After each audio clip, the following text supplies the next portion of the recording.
Unit 9 Edmund Spenser. Structure. Objectives. Introduction. Some theoretical remarks. Spenser's life. 9.3.1 The early years. 9.3.2 Tile Cambridge years and after 9.3.3 Ireland. 9.3.4 The last years. 9.3.5 English nationalism and the Renaissance. The politics of Spenser's life and poetry. Let's sum up. Questions for review. Additional reading. 9.0 Objectives. The intent of this unit is to 0. Acquaint the student with some of the theoretical issues involved in examining literary works through the lens of biography. O. Briefly present the life of Edmund Spenser. O. Through this, to provide a glimpse of the cultural context within which poets like Spenser worked. O. Offer an analysis of the politics of queer poets and poetry. 9.1 Introduction. ILE's unit will briefly discuss the significance of biographies and biographical material in understanding and analyzing literature. The unit will then cover the life of Edmund Spenser to the extent it is known. It will examine some of the literary, political and personal factors that inflected his writings, specifically the nature of patronage poetry and TLLE ways in which it influenced his work.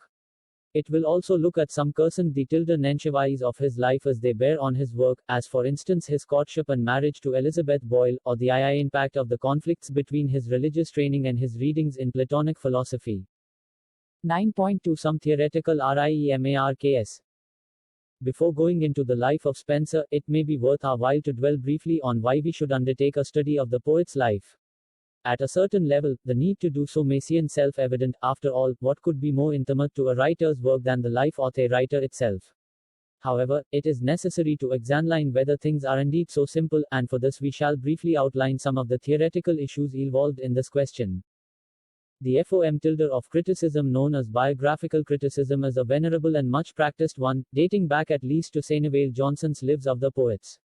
It gained in popularity and esteem through the 19th century, and remained considerably influential till the early half of the 201st century, when it was challenged first by the school of new criticism and later by structuralist and post-structuralist critics.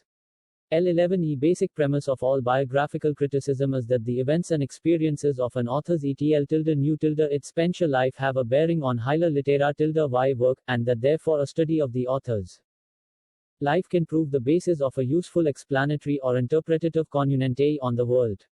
Usually, this extended to maintaining that the author's intended meaning was the final horizon of meaning that the text could yield. Nothing outside this could be a valid interpretation.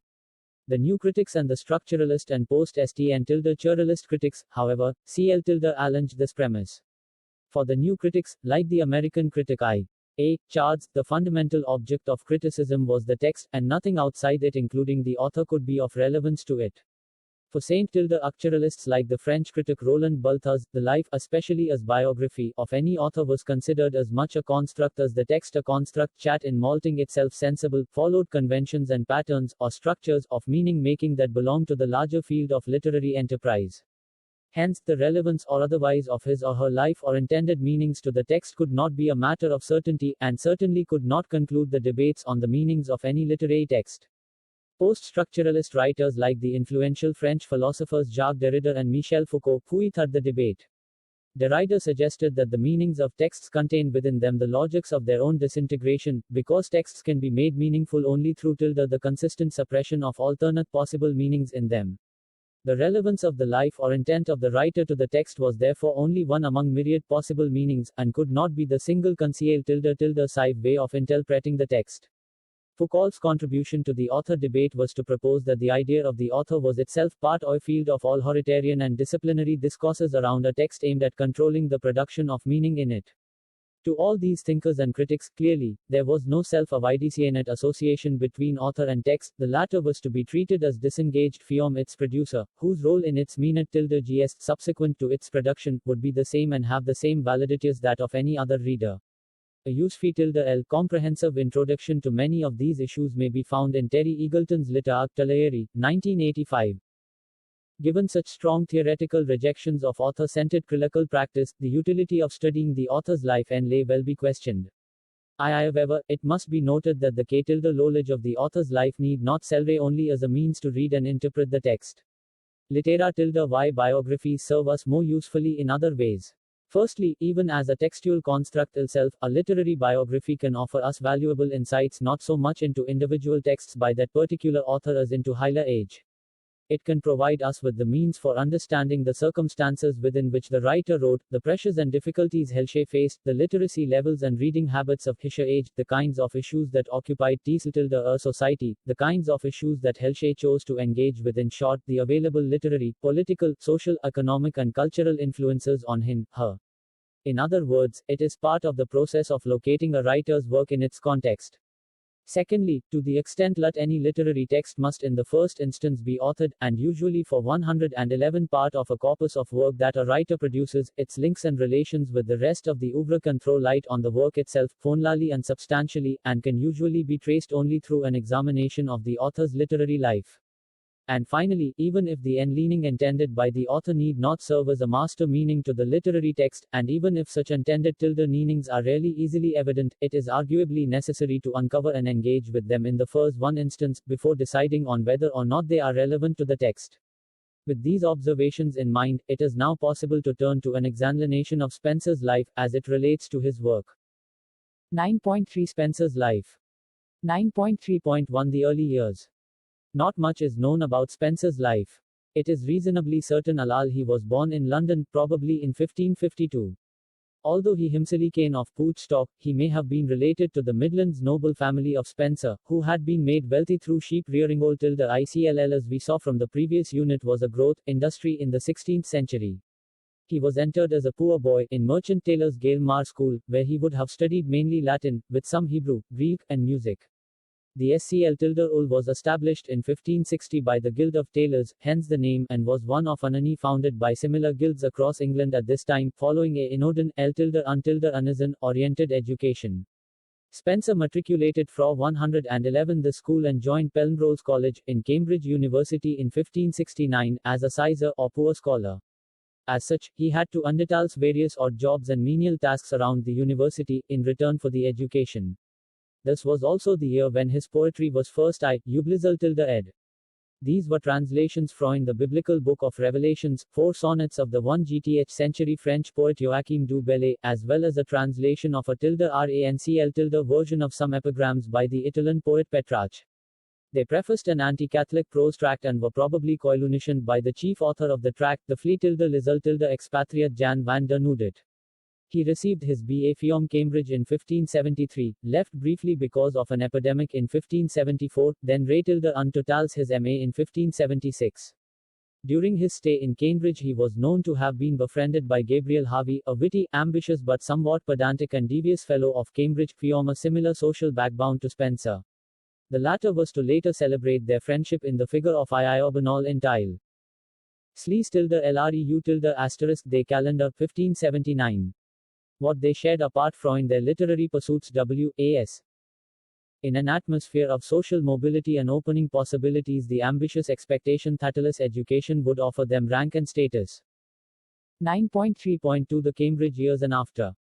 At Cambridge, Spenser picked up Italian, French and past and contemporary English literature, along with a wide reading in the Greek and Latin classics.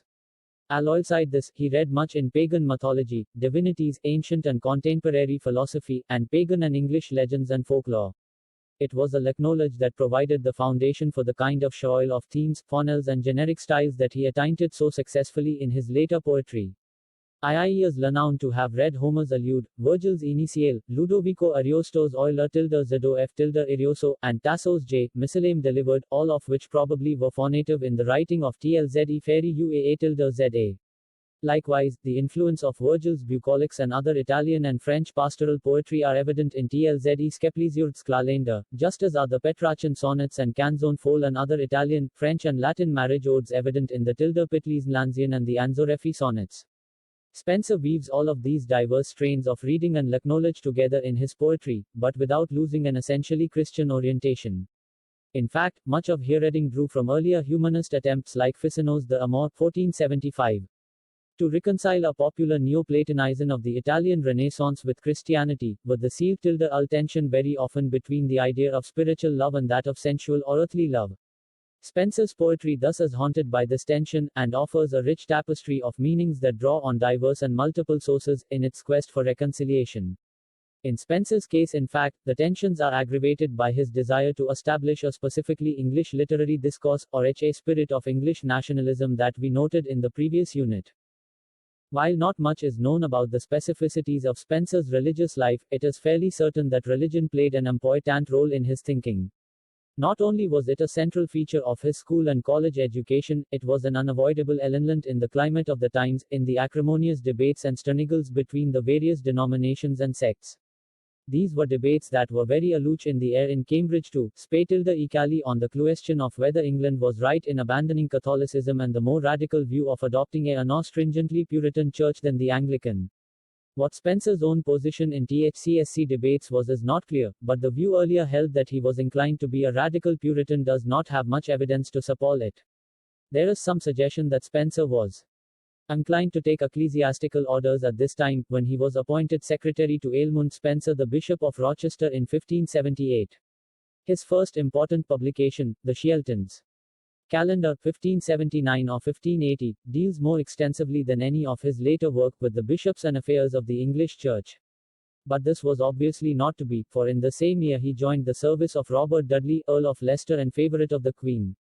This was probably his first step toward his longer-term ambition of sail-wing at the court.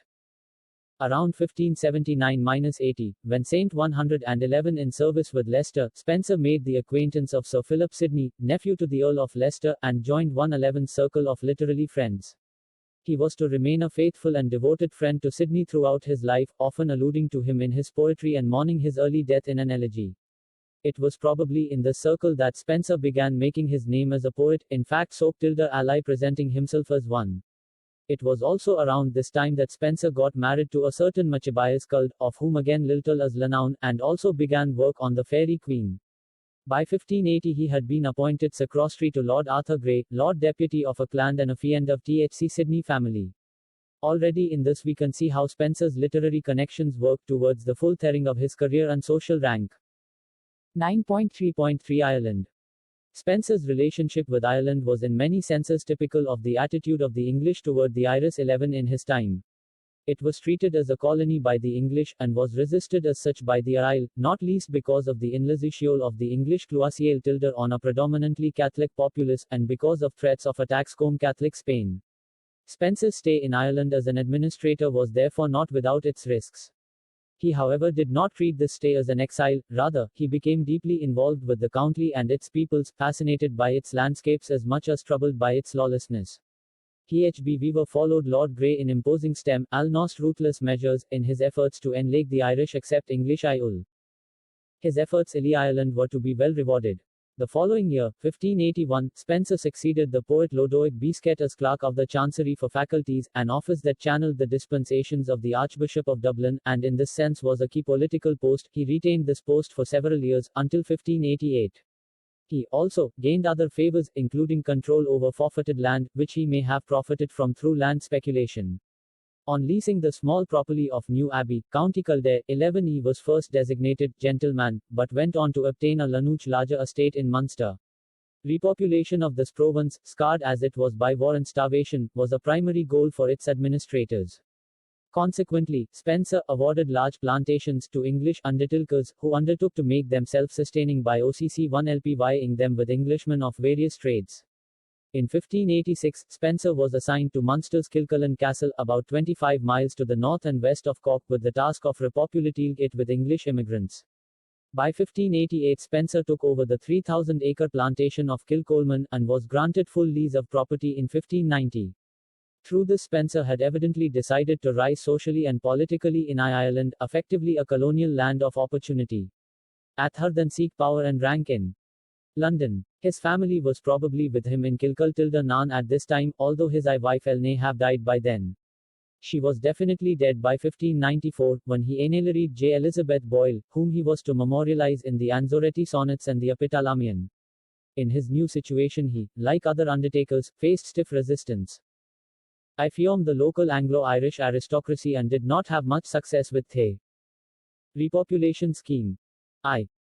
Nevertheless, it was here and in these conditions that Spenser wrote his greatest poetry. In 1589 he returned to England with Walter Raleigh, a favourite of the Queen.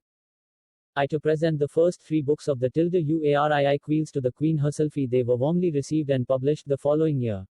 Illis later poem, Clouds. I. Utstitekatig a study of Spenser.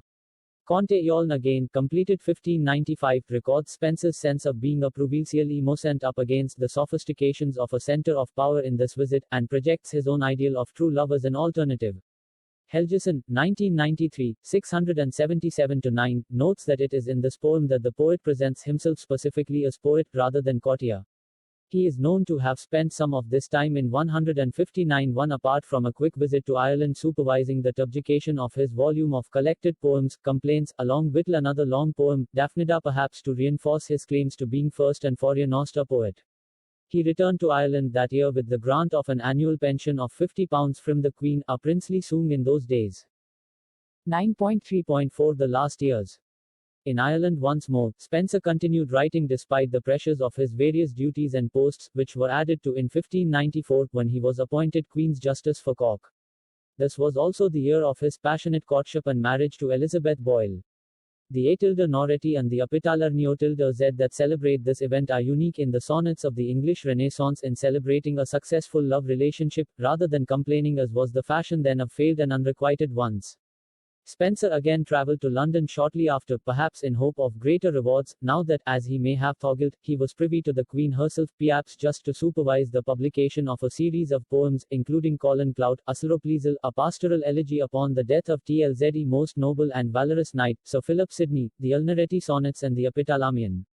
Alongside this was the publication of books IV, V and Y of the Fairy Queen, which came out in 1596, with Pavre Hymnes and Prothalamio tilde Z, Spenser's second, commissioned an Ariage song. This was to be the last burst of publication of his poetry in his lifetime. 2 years later, he did publish a prose tract on the current Irish situation, but in the same year there was a 11 insurrection in Northern and Western Ireland which spread to Munster. Kilcolman was attacked and burned, forcing Spenser to take refuge in Cork. Altiel tilde Rao he was appointed to the important post of the Sheriff of Cork. At this point, he left Ireland for London, bearing dispatches from the Governor of Munster to the Privy Council, regarding the desperate situation there. He did not survive this visit, and died the following year in London. He lies buried in Westminster Abbey, close to the grave of Geoffrey Chaucer. 9.4 The politics of Spenser's life and poetry. From the above discussion of it, it may seem that Spenser's life was devoted less to the pursuit of poetry and more to the pursuit of rank and acceptability, despite his self-proclamations as poet. As we noted in the previous unit, it was not common for courtier poets to establish the primacy of their roles as poets, the way Spenser did. In fact, they were at pains to denigrate their poetry and themselves as poets. But to equate Spenser, either as a person or as a poet, or in his intentions and ambitions, with the other poets of the age would be misconceived. The other poets were mostly from the nobility. They were also courtiers and held political positions in the court of the monarchs. Spenser, on the other hand, did not have any noble antecedents. He was of humble origins and had moved up the social ladder with the help of education and socially acquired contacts. While his contemporaries poets could take their status and rank for granted, Spenser had no such luxury. Where other courtiers had personal fortunes to fall back on, in the event of monarchical disfavor, Spenser had none, and part of his ambition would have been to accumulate precisely that.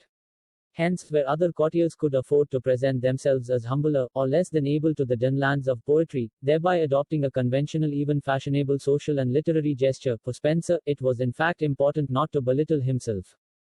This is not to suggest that poets Lilche, Wyatt and Surrey were merely affecting the sense of loss and law anguish and law humility that pervades their poetry. But while they could articulate these unreceivedly, Spenser perforce had to avoid such articulations of humility and law unhappiness, at least overtly, and instead present himself as the herald of Elizabethan England. Where a Sidney could proclaim tilde and his strong Protestant sentiments through his poetia intends of its dissatisfaction in the Elizabethan court, and disguise it as the feelings of an anguished lover, Spenser felt it incumbent on him to celebrate Elizabeth and her reign, in grander terms than any poet before him. If we put this internals of a social market, where people alist offer themselves as socially necessary or desirable people, it was necessary for Spenser to carve a niche in the court, create a downland in the market, so to speak, for his social wear, which was poetry. In other words, Spenser had to present himself as desirable, rather than denigrate himself or his poetia. This is not a one entirely inappropriate analogy. We must remember, this was the time when new commodities were beginning to enter England from global trading routes, opening out a enlicant le capitalism that was to fund and entirely realign the feudal socio-economy. So for Spenser to adopt the strategies of the MNRL less than it in relation to his own life and career is not, after all, so surprising. An essential aspect of this strategy was the presentation of a different kind of moderation from the one practiced and articulated by his contemporaries. Spenser probably sought to distinguish himself from them, but without appearing entirely a maverick and nullus fit. To this end, he crafted a different tension in his poetry from the more coimnant one between desire and its lack of fulfillment. This was a anetaphysical tension, focusing less on situations and consequently less on his relative success or failure in love and more on the problem of desire itself, within a Christian moral and ethical framework. Within this, sensual desire was seen as debilitating and misleading from true love, yet an inevitable part of being human. Spenser took recourse to Platonic notions of love, in which the senses were or ought to be governed by the spirit or the soul, and the innestress or beloved was conceived of as the embodiment of a spiritual salvarian, to acquire which, the lover had to transcend sensual desire and focus solely on his beloved's virtues. While it was necessary then to acknowledge the urges of sexual and sensual passion, the Spenserian lover sought to deal with them through belittling their importance in the larger dimensions of the relationship. Single quote. His is especially evident in the description of Elizabeth Boyle in stanzas 10, which deals with her physical beauty in rapturous terms, and 11, which then denies its significance in the face of a greater beauty, which is that of her virtuous spirit, of the Apollinarian Zion. Through the strategy of elevating the tense of the contemporary poetic discourse of the lover's tension to a Platonic discussion, Spenser sought to remain within the larger discourse while pushing back its frontiers. It was a strategy that served well in placing him as a poet of the times, yet is superior to the times. As such then, Spenser decided on a twofold strategy, one of which was to present himself as a poet able to the demands of the times, and the other to not compete in the central arena of power, the court in London, but to consolidate himself professionally where there was little competition to go, i.e., Ireland. Spenser's celebration of his beloved Ul the A Morelli and the Apatlial Nian as the celebration of a Anan who has, socially speaking, arrived. For by the time of the writing of these poems, Spenser was already established as a poet. His The Fairy Queen had been well received and he was doing well professionally. On the personal front he had engaged in a passionate relationship that had eventually culminated in marriage. Even the opening passage of the Prothalamion. When I whom shall I care? Through discontent of my long fruitless stay in Princess Curl, and expectation vain of idle hopes, which still do fly away, like ainty shadows, did afflict my brain. 11. 5-9. Ed and Spenser. U Ditikulga, which is often cited as evidence of Spenser's disaffection for the court, or the sturdy of Spulser despairing vision of stanzas 18 and 19 of the Epithalnion, which seems to suggest that Spenser may have been afflicted by losses and anxieties that were of a professional nature, or the sense of being out of his depth in court that we noted earlier in Colin Clout. None of these is sufficient to offset the generally optimistic, celebratory tone of the rest of Spenser's oeuvre.